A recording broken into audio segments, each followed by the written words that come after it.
Morning, Abotai, Shavua Tov. There's an interesting Ramban in Parashat Emor who says that the holiness, the sanctity of the days of Sfirat Omer are similar to that of Chol HaMoed. We know that Chag HaShavuot doesn't have a Chol HaMoed, so the Ramban says that these days are like the Chol HaMoed of Chag HaShavuot. These days are very holy days. Although there are certain customs of mourning that we observe during this time, nevertheless, the days themselves are holy, as opposed to the days between Shiva Asar B'Tammuz and Tisha B'Av, those 3 weeks. Those are ominous times for Am Yisrael, not so this time, which is a time of Kedusha for Am Yisrael. Nevertheless, as the Gemara tells us in Masechet Yevamot of Samach Bet, a terrible calamity befell Am Yisrael during this time. Rabbi Akiva had 24,000 students. Each one of them was able to illuminate the entire world with his Torah, and we lost all of them. All of them died during this period because they didn't show adequate respect and kavod to one another.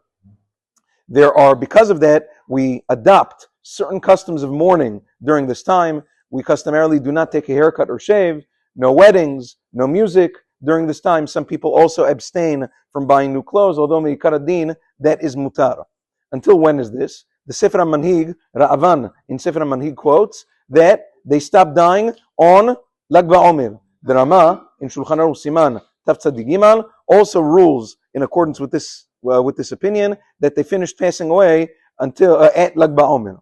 Nevertheless, Maran Bet Yosef disagrees. He follows an old manuscript that was found in the name of Rabbeinu Zerachai Levi, who says that they died mipesach ve'ad pros atzeret, until half of atzeret, half of Shavuot. We know that the period before any holiday that's considered part of the holiday in terms of its halachot is 30 days. Half of that is 15 days. If you subtract 15 from the 49 days of the Omer, you get 34. According to Maran Bet Yosef, they stopped dying 1 day later on the 34th day of the Omer, and that's why for Sfaradim, taking haircuts and shaving and listening to music is pushed off 1 more day until the 34th day of the Omer. Nevertheless, it is our custom that if there is although the minhag is not to get married during this time, the minhag is even people who didn't yet, a man who hasn't yet fulfilled the mitzvah of Pirav Rivya, still the minhag is not to get married during this time. It's not a good omen. We push off all weddings until after Lag BaOmer. Nevertheless, if there's any other Seudat Mitzvah, legitimate Seudat Mitzvah during this time, the minhag with the Sfaradim is to allow music and dancing at such Seudat Mitzvah. For instance, if there is a Brit Milah, Pidyon HaBen, if there is a Bar Mitzvah that falls out, mamash during the Omer, on the day of his 13th birthday, those are all considered a Siyum HaSechet that happens to fall out during this time. You can have music and dancing at such a Seudat Mitzvah. There is discussion among the poskim, what about an engagement party?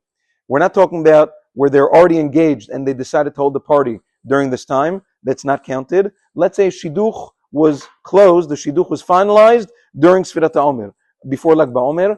La'alacha, Maran Zichron Bracha says that it is not really considered a Seudat Mitzvah, a Seudat Shidduchin, when they came together and decided to get married.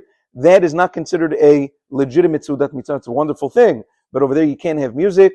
The people who are in attendance should only sing vocally, sing by mouth, and that's it, but it doesn't allow music at such a Seudah. Have a wonderful day and Shavua Tov.